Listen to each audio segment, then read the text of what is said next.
Welcome to Sparks of History, where world history and Jewish history meet. We are very, very pleased to have with us today award-winning author, Basbanes. Mr. Basbanes has written numerous highly acclaimed books about books. On paper, the everything of its 2,000-year history, A World of Letters, Every Book Its Reader, The Power of the Printed Word to Stir the World, A Splendor of Letters, The Permanence of Books in an Impermanent World, etc., etc. And there's much, much more. And today we'll be focusing on Frost of Snow, A Life of Henry Wadsworth Longfellow. It's a wonderful book, deeply fascinating. Thank you. I purchased it on Amazon. Go on to Amazon, click of a button, comes right to your house, and I highly, highly recommend it. Just to get started, perhaps a bit about your background and how you became interested in Longfellow. Yes, thank you. And thank you for the wonderful introduction.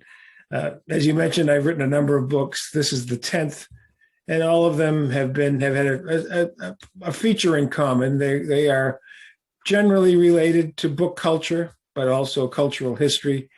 I had yet to do a biography, and I thought it was time, after 9 books, that I think a good test for a nonfiction writer is to take on a single life.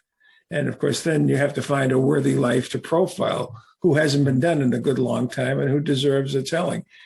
And it just seemed to me, for a variety of reasons, that Longfellow hadn't been done in a good while. He had fallen out of fashion.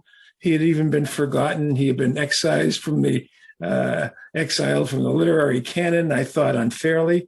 And also that I live in New England. I'm a New Englander, and I had spent some time in the the Longfellow House, which is a national, National Park Service historic site.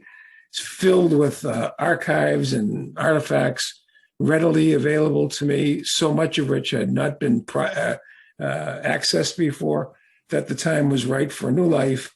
And also to be able to tell for the first time in great detail the influence of his second wife and true intellectual partner, Frances Elizabeth Appleton Longfellow. So that really was an opportunity for me to do something that I thought would be worthwhile and make a contribution to the world of letters.